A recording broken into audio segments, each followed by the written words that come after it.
connected to something called toxic stress? I'm not familiar with that term, no.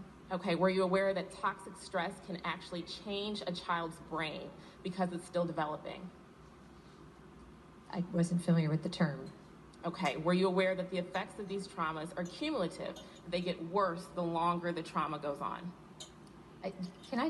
Yes, sorry. I'd like to clarify because we're missing a bigger point here, but yes, ma'am, I'm sorry. Respectfully, Okay. let me answer your questions. Were you aware that the traumatic effects don't go away even if a child is reunited with their family?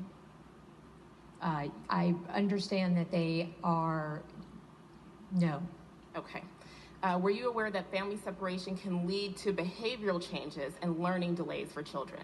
Just to be clear, family separation includes the 60,000 UACs who were separated by their parents before they ever got to the border. I understand. My question Okay. is about the traumatic effects. So let me just say this, and maybe it will help you with your questions.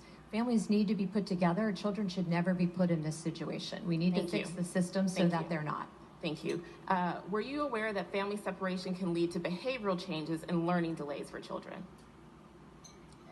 Again, kids should be with their families. Okay, so I will take that as a no. Were you aware that it increases a child's risk of heart disease, diabetes, and cancer? I would ask all parents to go to ports of entry, not to separate their children and send them on the journey alone, and not to break U.S. law. Thank you. Were you aware that it increases a child's risk of anxiety, depression, and substance abuse? As a reminder, these are yes or no questions.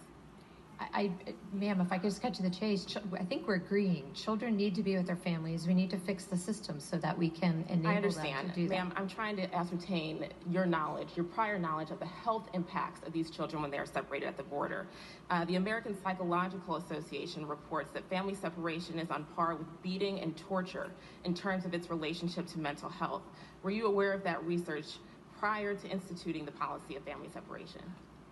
There is no policy of family separation. What we did was increase the number of parents that we referred for prosecution. That is what we have done for the last 3 administrations. Thank you. I'll take that as a no. Law.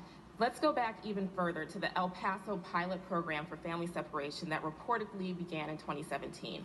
Yes or no, did DHS consult with any pediatric health experts before beginning the pilot? I was not at DHS at that time. I was there in July. I was not aware of the pilot at that time, and then I was working in a different department. Okay, so that would be no. No, ma'am, I just can't speak to it. I wasn't there. I can't speak to what I don't know. Thank you. Yes or no, did DHS collect or analyze any medical data from the pilot program to evaluate how family separation affects a child's physical and mental health? Yes, as I said, I have an advisory council looking at it right now who includes a well-known doctor who is looking at these issues. Can you provide a copy of that data and DHS's analysis to our committee? Of course. The report is not finished, but it's a FACA body, so everything is public. Great. Did you consult with any pediatric experts before the policy officially began in the spring of 2018? We generally and regularly work with them. As you know, the children are cared for by Health and Human Services. Right. But to the extent that we have children in DHS detention centers, we follow all guidelines by the AMA. Right. We work very closely with the medical community. Okay, so then would you provide a copy of that communication from DHS with those experts to the committee? Sure, anything that's available. Thank you. So the American Academy of Pediatrics wrote to DHS 6 times to explain how family separation hurts children and made a number of public statements. Yes or no, are you aware of those warnings? I am, which is why I continue to ask this committee to work with me so that parents do not separate their children. There were 60,000 last year that were separated by their parents. We are talking about 2,000 children that resulted from their parents choosing to break the law, which is why I've continually asked parents to go to a port of entry. Thank you. So from what I've heard today, I'm not sure if DHS was so negligent that they didn't know how traumatic family separation was for children, or if they knew and did it anyways. But in my opinion, both are unacceptable. Tearing kids and their parents apart like this is immoral. Ma'am, it's un-American and it's just plain wrong. Thank you for holding this hearing, Mr. Chairman, and Secretary Nielsen. I'll be following up. I yield back. So, sir, I'd like to respond briefly, if I could.